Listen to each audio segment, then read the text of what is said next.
What's up, everybody? So in today's video, I want to speak of some of the things that I did, but before I do, I want to thank Forget Dre for sending me the link to DK's video on the regulators here. I did watch a couple other ones, and based on some of the stuff that I seen, I removed one washer from the regulator on each. So these tanks should be down to about 950, anywhere from 950 to maybe 1,000 psi at the moment.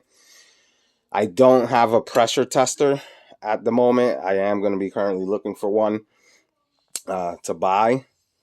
But like I said, based on some of the research I've done, removing one washer would decrease the power output, for anywhere from 100 psi to 150 psi.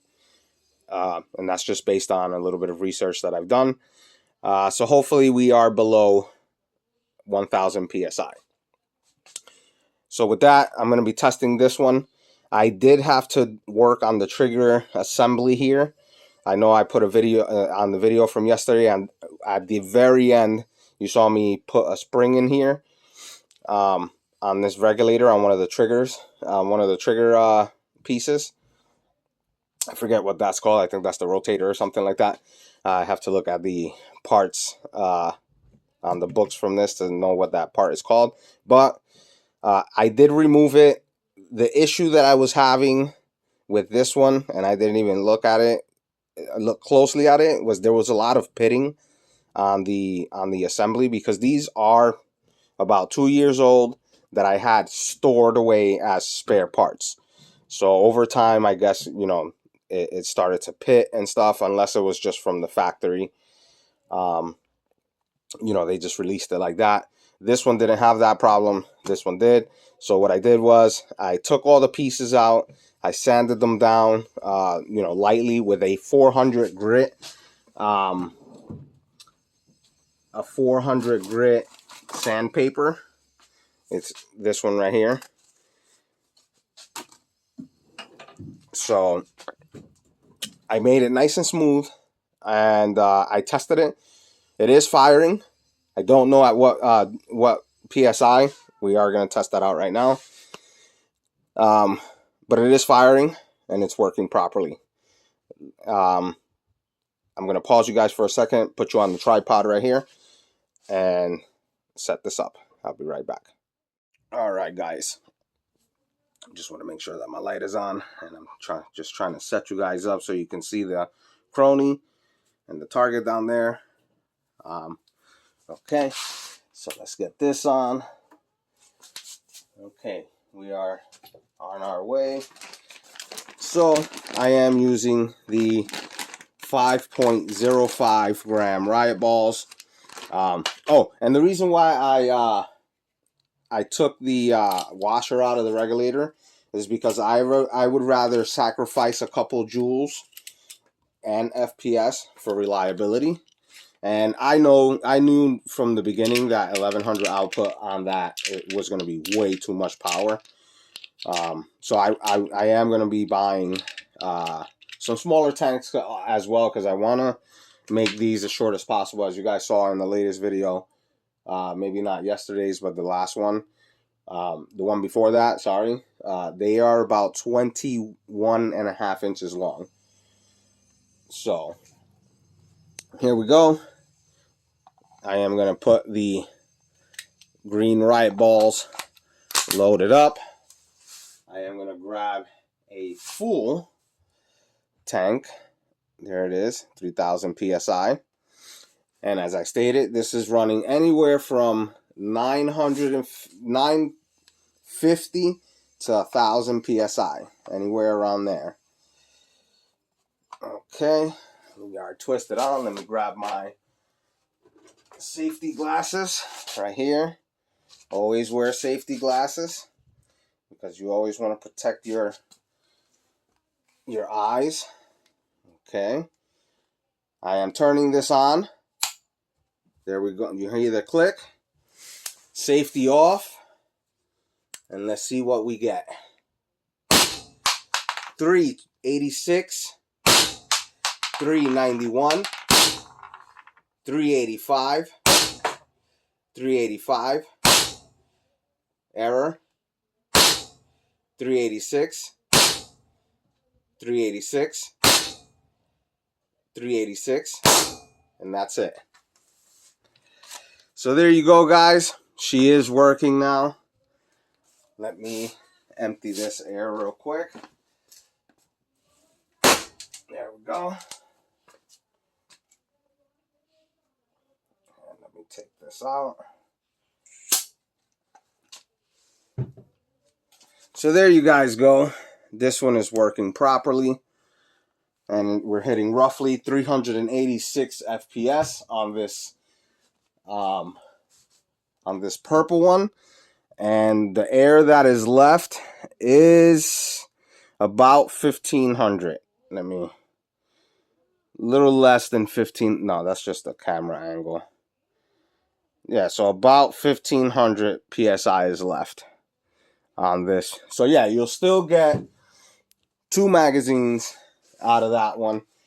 And then, so what I'm going to do now is I am going to add some more riot balls, and I'm going to test the silver one to see what kind of numbers we are getting there. And I'm not writing anything down. I'm just going to rewatch the video and get the numbers from there. Okay. So we are going to test the silver one now with green 5.0. That's a problem. Sorry, guys. Let me just reload this because I kind of touched the mag while trying to load it, and all the balls came out. And luckily, they all came out inside the mag well. So here we go. There we go. And a fresh tank at 3000 PSI. And you can tell the difference because I have a little blue dot on mine and a little pink dot on hers. So that's how I can tell them apart. Not to mention mine has a little Teflon tape right there. But yeah, we have 3000 PSI inside of this tank. And here we go. I am just screwing this in. Safety on. It was always on. I just clicked it off by mistake. Okay. Pressure on. You heard the click. Alright. So, pressure's on. Safety off. And let's see what we get. 365. 369. 367. 368. 370. 370, 369, 367, and that's it. Let me turn this off. Okay. So there you go. A huge decrease in power. Again, when I get the tester, I'll test what the output power is. But we lost about 100 feet per second, give or take. A little more, at least with the silver one. But I think that's about 35 joules. I'm going to find out. I'm going to do some math in a little while, and I'll post it in the description. Don't forget as well, we are still doing the giveaway for the Alligator and AR7 magazine. So click on that link if you're interested. You subscribe and you comment the word so we can get this giveaway going and out of here. All right, see you guys next time. All right, guys, so I'm just going to be opening this up to see if the firing pin is still fine. After those 7 shots, I did open up the silver one, and the firing pin was a little loose. But yeah, I'm gonna have to red Loctite those, so I don't have to keep doing this. And another thing that I did was, on the Ninja tanks, I took the washer that I took.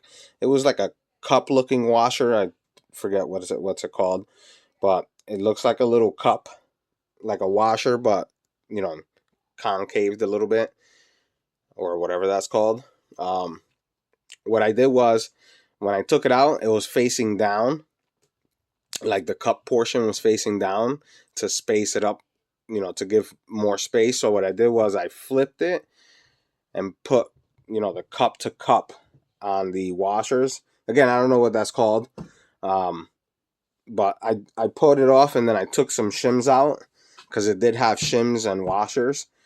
So I took the shims out, and then I just flipped the washer and put it back on, reverse, to see if I can get these up to at least 40. I'll be happy with 40. All right. Catch you guys on the next one.